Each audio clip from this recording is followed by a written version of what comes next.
श्रीराम जय राम जय जय राम. श्री सद्गुरु ब्रह्मचैतन्य गोंदवलेकर महाराजांचे प्रवचन. 14 फेब्रुवारी. आनंद हवा असेल तर नाम घ्यावे. शरीर स्वास्थ्याला लागणाऱ्या शरीरातल्या द्रव्यात जेव्हा कमी अधिकपणा उत्पन्न होतो तेव्हा शरीर स्वास्थ्य बिघडते, त्यालाच आजार म्हणतात. सुंठ हे असे औषध आहे की ते शरीरात कमी झालेल्या द्रव्याची भरपाई करते आणि जास्त झालेले द्रव्य कमी करून आरोग्य राखते. नाम हे सुंठीसारखे आहे. पारमार्थिक प्रगतीच्या मार्गात प्रत्येक व्यक्तीला ज्या ज्या गुणदोषांमुळे अडथळा येतो ते गुणदोष दूर करून भगवंताचे नाम प्रगतीचा मार्ग मोकळा करते. म्हणून कोणात कोणतेही गुणदोष असोत, त्याने निष्ठेने नाम घेतले की त्याचे काम बिनचूक होऊन तो ध्येय गाठतो. आपल्या तेलाचा नंदादीप लावण्याची पद्धत आहे. तो अखंड तेवत ठेवायचा असतो. त्यात तेलाचा पुरवठा करावा लागतो.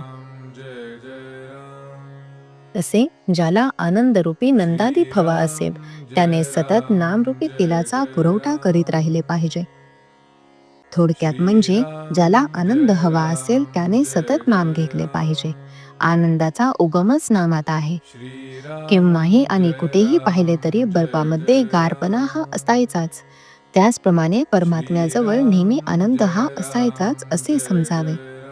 आपण जगामध्ये व्याप वाढवितो तो आनंदासाठीच वाढवितो, पण भगवंताच्या व्यतिरिक्त असणारा आनंद हा कारणांवर अवलंबून असल्याने ही कारणे नाहीशी झाली की तो आनंद पण मावळतो.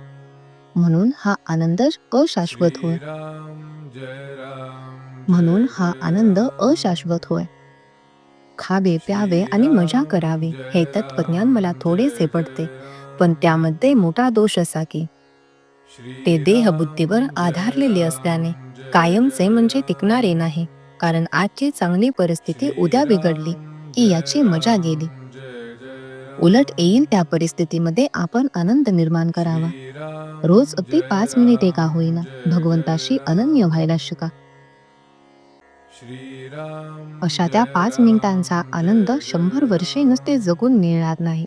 साखरेच्या गोडपणाबद्दल तासनतास निरूपणे करण्यापेक्षा एक चिमूटभर साखर तोंडात टाकली असताना जसा खरा आनंद मिळतो तसेच इथे आहे. जगण्यामध्ये आनंद आहे ही गोष्ट खरी, पण आनंदाचे जगणे नसेल तर ते मेल्यासारखेच आहे. ज्याच्याजवळ भगवंत आहे त्यालाच आनंदाचे जगणे प्राप्त होईल. म्हणून ज्याला जगायचे आहे त्याने नाम घ्यावे. सदा सर्वदा योग तुझा घडावा असे श्री समर्थांनी मागितले. तुझा विसर न व्हावा असे श्री तुकाराम बुवांनी मागितले. याचे कारण हेच की जिथे भगवंत तिथे आनंदी आनंद असतो. व्यापारी लोक आज रोग उद्या उदार अशी पाटी लावतात, त्याप्रमाणे आपणही आनंद रोग दुःख उदार अशी वृत्ती ठेवावी. ज्याचा आनंद नामात टिकेल त्याला नित्य दिवाळीच आहे. भगवंताने आपल्याला ज्या स्थितीत ठेवले आहे त्यात समाधान मानून त्याचा कधीही विसर पडू न द्यावा.